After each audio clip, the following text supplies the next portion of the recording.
많은 소리가 많은 이때에 하나님 말씀 세미한 음성 가운데 하나님의 뜻을 간구합니다. 주께서 우리에게 말씀하시고 우리의 길을 열어 청종케 하시며 그 말씀을 굳게 붙들고 우리의 삶의 현장에서 말씀으로 언약으로 복음으로 완전 승리할 수 있도록 주님 역사해 주옵소서. 그 말씀 따라 살아갈 수 있는, 살아낼 수 있는 하나님의 사람으로 온전케 되어지기를 소망합니다. 구주 예수 그리스도 이름으로 간절히 기도합니다. 아멘. 여러분 반갑습니다. 오늘 우리가 이 수요일 저녁에 탈진과 낙심을 넘어서서 세미한 소리, 하나님의 세미한 음성 가운데 우리에게 주어진 언약을 다시금 회복하고 또 하나님께서 우리에게 맡기신 사명들을 잘 감당해 갈 수 있는 그 시간, 그날, 그때가 되어지기를 간절히 소망합니다. 여러분, 시끄럽습니다. 그리고 혼란스럽습니다. 세상이 그렇고 그 시끄럽고 혼란스러운 세상 가운데 저와 여러분이 수도원으로 피하거나 아니면 저기 스님들 중들처럼 또 절간으로 도피하고 회피하면서 살 수 있냐면 그건 불가능합니다. 그건 불가능한 것이고 그렇게 살고 싶은 염원이 소원이 있다고 한들 그것은 잠시 잠깐의 임시 방편이지 실제로 나의 문제가 해결되거나 또 우리의 삶의 현장이 바뀌어지지는 않는 것입니다. 그래서 잠시 여행도 갈 수 있고 잠시 저와 여러분이 휴식도 취할 수 있지만 근본적으로 근원적으로 저와 여러분에게는 어떤 삶의 현장과 수많은 소리들 속에서도 우리가 귀 기울여야 될 하나님의 말씀, 저와 여러분 마음에 간직하고 붙들어야 될 하나님의 언약, 그것이 우리에게 세미한 음성으로 내 가슴에 담겨지기를 간절히 소망합니다. 왜냐하면 여러분 도덕적으로도 타락하였고 영적으로도 혼란스러운 때가 바로 아합과 이세벨 여왕, 왕과 그리고 그 여왕, 왕비가 있는데 이것은 이스라엘 역사 중에서 가장 악하다라고 말할 만큼 아합과 이세벨의 시대는 그 자체로 힘겨웠고 그리고 영적으로나 도덕적으로나 이게 만신창이가 되어져 있는 현장이었습니다. 그 가운데 그럼에도 불구하고 이들이 힘이 없는 것은 아니었어요.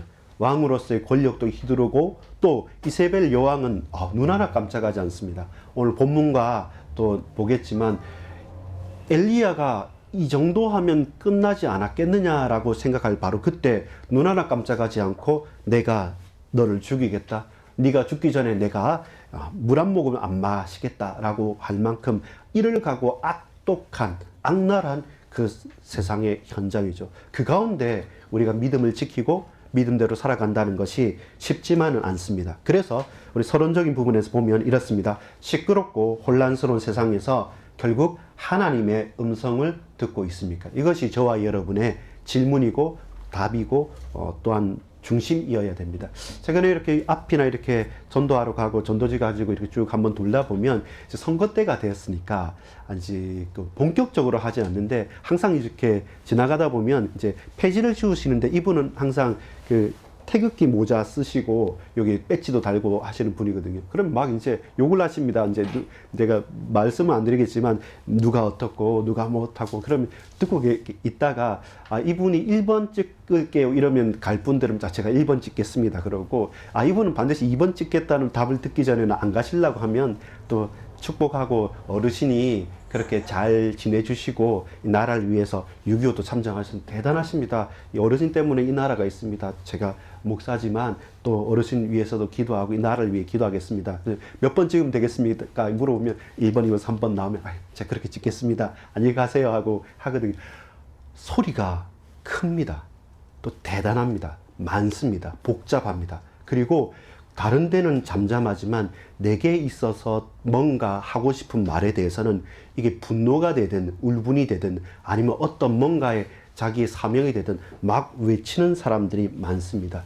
그때 이 혼란스러운 시대 이스라엘도 비슷했습니다. 아합이 이세벨 여왕이 그들 나름대로는 이것이 사는 길이라고 붙잡았는데 그 사는 길이 사실상 멸망과 저주의 구렁텅이로 빠지는 길이죠. 왜냐하면 하나님의 음성에는 철저하게 길을 닫았고 그리고 아직까지 온전히 회복되지 못했던 성전도 지었지만 그러나 그 백성들이 아직 무지몽매하여서 산당에서 계속 제사를 지내는 겁니다. 근데 그 산당이라는 게 처음 가나안 땅에 있었던 산당은 전통적으로 하나님께 예배드렸던 게 아니라 처음 가나안 땅을 정복하고 그 산당을 다 제하여 버립니다. 근데 군데군데 있었던 그 산당들에서는 그 이전에 가나안 땅에 있었던 족속들이나 또 가나안 땅에 살면서 내 눈앞에 부딪혔을 때 이 왕이, 이 여왕이, 이 이스라엘 선지자들이, 이 제사장들이 그만큼 내게 삶에 밀접하지도 않기 때문에 사실상 가깝고 사실상 그들이 하는 그 제사 의식을 가만히 보니까 실제로 비가 내린단 말입니다. 실제로 소산이 풍성해진 것처럼 착각할 만큼 대단해 보이는 그런 작은 증거들을 계속 펼쳐 보여주니까 하나님의 말씀은 너무 멀어요. 그리고 하나님의 언약과 선지자와 그 제사장들은 사실 나와 내 삶과 떨어져 있는 것 같습니다. 근데 내 앞에 있고 나와 밀접하게 있고 그리고 내가 눈에 보일 만큼 손에 잡힐 만큼 있는 그 산단과 거기에 있는 바알, 아세라 선지자들은 더 많거든요. 지금 그 종교 정책 자체가 바알, 아세라 그 거짓 선지자들은 부흥하고 그들은 살려줬고 반대로 엘리야는 본인이 고백하는 것처럼 하나님의 선지자는 나만 홀로 남았다고 고백을 합니다. 실제로는 오바댜가 선지 생도를 숨겨두면서 했지만 사실 대놓고 거닐 수 있는 영권을 가진 선지자는 맞습니다. 엘리야 혼자밖에 남지 않은 거죠. 그것 자체가 쉽지 않은 현장입니다. 자, 세상 삶은 복잡하고 시끄러운 가운데 그 시끄러운 소리 중에 하나님 음성을 귀 기울여 듣는 자체도 스트레스고 그 자체도 쉽지 않은 일이고 그런 가운데 이 세상만 그런 게 아니라 내 개인적으로도 갈등이 계속되는 겁니다. 맞다고 하고 말씀도 듣고 예배도 드리는데 내 삶의 현장에서는 나름대로 이 언약을 붙잡고 신앙생활을 유지하기 위해서는 갈등하면서 결단해야 될 것들이 너무나도 많은 겁니다. 하나를 얻으려고 한다면 두 개, 세 개를 양보하지 않으면 안 되는 정도로 그냥 이렇게 포로에서 돌아왔을 때 성전도 다 건축되어져 있고 성벽도 잘 쌓여져 있고 왕궁까지 딱 있는 가운데 왔다고 한다면 나의 믿음이 그렇게 드러나지는 않습니다. 좋게 살면 되니까 표정 관리를 하고 살 수 있습니다. 근데 세상이 혼란스러우면 거기서 살아남기 위해서는 맞서 싸우거나 타협하거나 많은 결단의 요소들이 필요해요. 그 가운데 내 문제가 아니면 멀찍이 좀 놔둘 수 있는데 내 문제고 우리 가족 문제고 실제로 나에게 딱 밀접하게 있는 문제들이 오면 예민해지는 거죠. 그리고 이게 막 부딪혔을 때는 갈등이 일어나요. 그 가운데 저와 여러분이 결단을 하고 둘 중에 하나, 셋 중에 하나 반드시 선택하지 않으면 안 되는 그런 요소들을 묻는단 말입니다. 너 어느 편이냐? 너 뭐 하고 있느냐? 너 종교가 뭐냐? 너 이렇게 살 거냐? 아니면 나를 따를 거냐? 누구를 따를 거냐? 계속 선택을 앞으로 들이미는 겁니다. 그때 다 온전할 수는 없는 거거든요. 바로 그때 이 가뭄이라고 하는 환경적인 큰 고통도 있었고 또 실제적으로 영적으로 혼탁한 가운데 갈멜산에서 반드시 엘리야는 바알 450명, 아세라 400명, 850명 그 거짓 선지자들과 딱 맞닥뜨려야 되는 결단의 순간을 맞이하게 됩니다. 그런데 여러분 오늘 이 본문들을 쭉 읽다 보면 그러나 그럼에도 불구하고 꽉 막혔다고 하는 현장인데 사실 엘리야와 사르밧의 가부를 통해서 보면 먹을 거 하나 없어 따까따까땅 이거 먹고 죽겠다고 하는 그 사르밧 가부도 하나님께서는 지키시는 것이죠. 채우시는 것입니다. 오바댜가 이제는 스파이가 돼서 이중첩자가 돼서 왕한테 능력으로 잘 보이면서 이 생명을 걸고 그것도 한 군데가 아니라 두 군데로 나눠서 하나님의 선지자들을 생도들을 숨겨둡니다. 이 하나하나가 사실 살얼음판을 걷는 사람이죠. 능력 있는 사람 능력 있는 대로 능력이 비천한 사람은 그 비천한 대로 각각의 주어진 역할과 믿음의 분량이 있으니까요. 마찬가지로 엘리야는 이제 정말로 홀로 남았는데 인력으로도 힘으로도 어떤 것으로도 배경도 없는 그때 낙심할 만한 그때 하나님께서 그들을 맞닥뜨리게 만들어 주시는 거니까요. 어떤 환경이나 어떤 조건에서든 하나님의 손길은 우리를 외면하거나 우리를 버려두시지는 않습니다. 우리가 그것을 제대로 봐야 되고요. 그 음성을 귀를 기울여서 제대로 들을 수 있는 것이 필요합니다. 본론입니다. 탈진과 낙심의 상태를 극복하고 하나님의 음성을 듣기를 간절히 소망합니다. 여러분 열왕기상 오늘 읽진 않았지만 이 18장에는 어떤 일들이 있냐면 아주 극적인 승리의 현장에서 엘리야가 당당하게 서 있는 겁니다. 승리자로 쓴 것입니다. 조금 우리는 반대로 낙심했다가 승리의 장면으로 가는 게 익숙합니다. 모든 영화든 작품이든 어떤 스토리 자체가 완전히 이렇게 무너졌다가 다시 일어나는 스토리가 우리에게 좀 더 익숙하고 그게 끝에 웃는 거니까 좋은데 지금 엘리야의 스토리는 그 반대예요. 850명대 갈멜산에서의 영적인 전투 가운데 완전히 승리합니다. 근데 그게 어떤 스토리가 있었습니까? 계속되는 극심한 가뭄이 나타난 거예요. 이것은 하나님께서는 너희가 나를 떠났기 때문에 이 재앙과 저주가 너희에게 임했다라고 표현하는데 그 재앙과 저주가 예수님을 믿고 기도 많이 한다고 나만, 우리 집만, 우리 교회만 비껴가냐면 그렇지 않는 거죠. 온 땅과 그 나라에 극심한 기근이 흩어져서 이제는 그 반대편에 있는 아합과 이세벨 여왕 같은 경우에도 아주 힘겨워하는 그때였습니다. 바로 그것은 하나님께서 하늘의 문을 열지 않으시고 비를 내리지 않으시면 그 어떤 사람도 열 수 없는 것이고 그것은 우리 현장에 저와 여러분의 삶에 불신과 신자를 다 포함해서 하나님의 손에 있고 창조하시는 하나님께서 지금도 다스린다는 거죠. 근데 끝까지 그걸 인정하지 않는 대적자들은 존재한다는 것입니다. 그리고 그 고단한 삶의 현장에서 결국 문을 여는 것은 그 악한 왕도 아니고 그 우상 숭배자들도 아니고 하나님께서 하나님의 사람을 통해서 당신의 일을 하시겠다는 거죠. 이 땅의 기근과 영적인 타락의 원인을 하나님께서 분명히 말씀하시고 증거하십니다. 18장 18절에 보면 이렇게 말씀합니다. 그가 대답하되 내가 이스라엘을 괴롭게 한 것이 아니라 당신과 당신의 아버지 집이 괴롭게 하였으니 이는 여호와의 명령을 버렸고 당신이 바알들을 따랐습니다. 야, 하나님께서 비를 안 내리신다. 하나님 왜 이렇습니까? 이거 너무한 거 아닙니까? 라고 말할 때 하나님이 잘못한 것도 아니고 내가 그런 것도 아니고 당신이 아합 왕이 하나님을 버리고 선지자들을 죽이면서 바알을 따랐지 않습니까? 그것 때문에 이 저주와 멸망이 임하게 된 것입니다. 그 원인과 그에 대한 해답을 분명하게 증거합니다. 그리고 나서 이것은 사람이 할 수 없고 어떤 우상도 할 수 없다는 끝까지 다다랐을 바로 그때 이제 하나님께서 문을 확 여시는 것이죠. 그러면서 갈멜산에서 이제는 모든 사람이 알만할 그때에 딱 증거를 하는 거죠. 왜냐하면 주로 바알신 자체가 가나안 땅에 원래 있었던 토속신입니다. 가나안 땅을 다스리는 최고 신이 뭐냐면 바알인데 이 바알이 강 그리고 폭풍우의 신입니다. 쉽게 말해서 이 바알신은 비를 내릴 수 있는 신이란 말입니다. 그런데 계속 비가 안 오는 겁니다.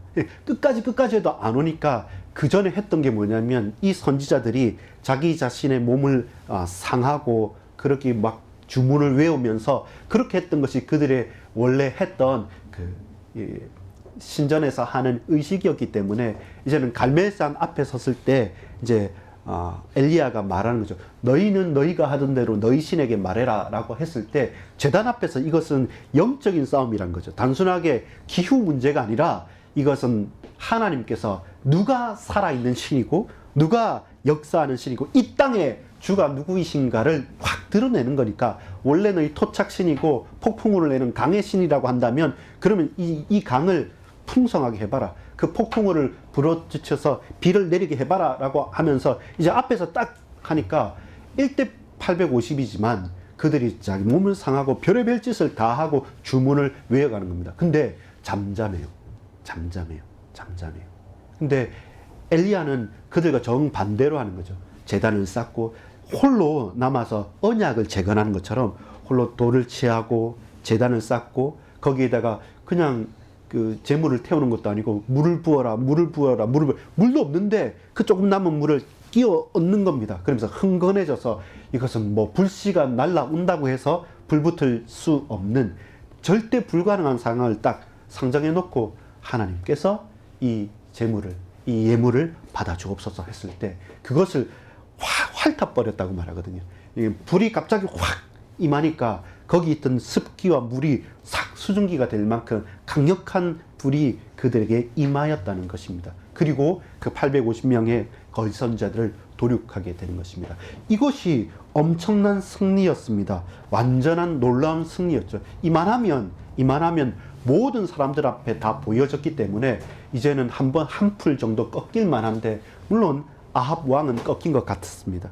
그리고 비가 내린다고 하니까. 그런데 이 모든 소리를 다 보고 비도 내리게 되었음에도 불구하고 그 소리를 다 들은 이세벨이 말하는 게 이겁니다. 19장 1절 2절에 보면 아합이 엘리야가 행한 모든 일과 그가 어떻게 모든 선지자를 칼로 죽였는지를 이세벨에게 말하니 이세벨이 사신을 엘리야에게 보내어 이르되 내가 내일 이맘때에는 반드시 네 생명을 저 사람들 중 한 사람의 생명과 같게 하리라. 그렇게 하지 아니하면 신들이 내게 벌 위에 벌을 내림이 마땅하니라 한지라. 정말 뭐 대장부가 아니고 여장부인지 몰라도 아합하고는 도저히 게임이 안 될 정도로 이 그 레벨 자체가 다른 악한 여왕인 것 같습니다. 그렇게 되니까 문제는 아합만 그 이세벨 말을 들은 게 아니라 이것 때문에 최고의 극적인 승리의 현장에서 당당하게 섰던 하나님의 선지자 엘리야 850명 대 1로 이겼단 말입니다.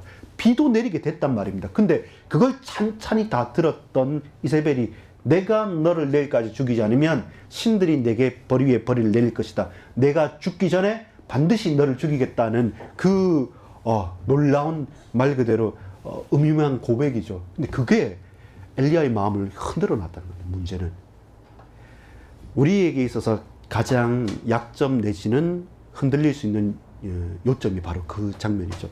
본론에 이번에 보면 탈진과 낙심의 현장에 엎드린 엘리야 선지자입니다. 오늘 본문에 열왕기상 19장 1절에서부터 18절까지 보면 완악한 이세벨 여왕이 자신의 신앙을 고백합니다. 근데 그게 엄청나요. 그리고 그 억압이, 그 핍박이 놀라울 정도로 우리의 상상을 초월할 때, 그때 낙심하고 상처 입은 사람이 누구냐면 그런 큰 역사를 이루고 그런 극적인 승리를 이뤄냈던 바로 엘리야라는 겁니다. 엘리야조차도 이만하면 되겠다는 자기의 수준, 하나님의 역사를 봤다는 분명한 기준이 있었을 건데 나의 한계, 나의 기준을 확 넘어선 어떤 큰 응답이 왔을 때 우리는 쉽게 교만하거나 쉽게 자만하게 되고, 또 내가 만큼 큰 문제와 어려움이, 고통이 확 왔을 때는 너무나도 쉽게 우리는 흔들리거나 낙심하거나 자빠지게 된다는 것이죠. 그게 누구냐면 다른 사람이 아닙니다. 엘리야입니다. 그리고 그렇게 오래되지도 않았습니다. 아주 엄청난, 누구도 재현하기 힘든 그 능력의 선지자라고 하는 엘리야에게 딱 다가오는 그 능력이 내가 감당할 수 없는 인간으로서의 한계에 딱 부딪히니까 거기서부터는 참고 있었던 것들이 와 무너지는 거예요. 그래서 제가 탈진이라는 단어를 썼는데 맞습니다. 할 수 있을 만큼 끝까지 밀어붙였는데 그게 안 통했을 때는 사람이요 그냥 허물어져 버리는 겁니다. 그냥 푹 꺼진다는 말이 있지 않습니까? 그만큼 한계 사항에 다다랐을 때 내 기준과 내 한계를 맞닥뜨렸을 때 하나님의 음성이 아닌 내게 주어진 자기 부인이 아닌 자기 확신에서는 반드시 밑바닥이 드러나는 것이고 그 토대는 심히 약한 것입니다. 껍데기로 봤을 때는 대단했겠지만 그 사단이, 그 귀신의 세력과 그 악한 모든 흑암의 권세라는 것은 우리의 상상을 사실은 초월하는 존재이기도 한 것입니다. 탈진과 낙심의 현장에서 저와 여러분이 그렇다면 집중해야 될 것이 무엇이고 우리가 기다릴 것이 무엇입니까? 이제 낙심하고 나서 잠잠히 기다리거나 하나님 음성에 본인이 집중한 것이기보다는 이때 쏟아내 버린 겁니다. 그 두 번이나 나오는데요. 오늘 10절에도 나오고 14절에도 나오는데 엘리야에게 있어서 자존심은 이거였습니다. 그가 대답하되 만군의 하나님 여호와께 열심히 유별하오니. 그 이전에 개혁 성경에는 열심히 특심이라 했죠. 열심히 유별하다고 그러고 나중에 또 14절에도 마찬가지입니다. 그가 대답하되 내가 만군의 하나님 여호와께 열심히 유별하오니. 이 열심히 특심이라는 것이 그의 성실함이기도 하고 그의 능력이기도 하고 그의 장점이기도 합니다. 근데 그게 결국은 문제 해결의 특색은 아니었다는 거죠.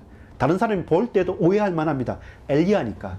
엘리야는 하나님 앞에서 열심히 유별했기 때문에 엘리야를 쓰셨다라고 하는데 그게 우리에게 단 하나의 일말의 조건도 아니라는 거죠. 그거를 내려놓으라는 겁니다. 그 열심으로, 그 특심으로, 그 유별함으로 영적인 싸움을 한 것이 결단코 아니라는 거죠. 그리고 우리가 탈진의 현장, 낙심의 현장, 정말로 어려운 현장에서 우리가 집중하고 기다려야 될 것은 어떤 다른 사람의 특별한 열심이나 그의 유능함이나 그의 대단함이 아니라 말씀하시는 하나님의 음성을 듣는 것이었습니다. 과거에도 그렇고 지금도 그렇고 앞으로도 그럴 것입니다. 아니면 이제 상처 입은 치유자라는 표현이 있는데요. 늘 우리에게 이 문제, 사건, 일들 돌이키고 지나가서 깨달아서 다시금 나아가는 게 아니라 저와 여러분이 무엇을 시작하거나 어떤 현장 앞에 섰을 때 먼저 하나님의 음성을 청종하는 것. 모세가 그 부분을 가장 잘했습니다. 모세는 마음이 유순하고 온전하고 하나님이 마음에 합한 자로서 모세를 말할 때마다 모세 좀 특이한 게 뭐냐면 모세가 하나님의 음성을 듣지 않습니까? 그럼 그 말씀을 그대로 백성들이 말하는 겁니다. 성경이 사실 그 웬만해서는 선택적일 수 있습니다.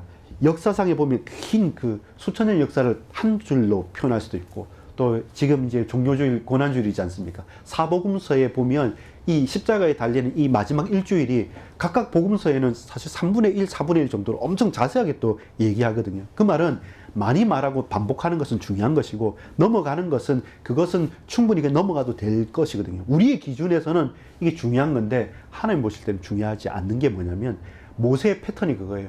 모세가 주님께 엎드려서 하나님께 엎드려서 이러 하라 이렇게 들었으면 또 다시 백성들이 가서 이러 하라 이렇게 말한 것처럼 굳이 그게 두 번 우리는 반복해서 안 해도 될 것 같이 느껴지지만 그게 우리에게 있어서는 해답이고 답이 되는 겁니다.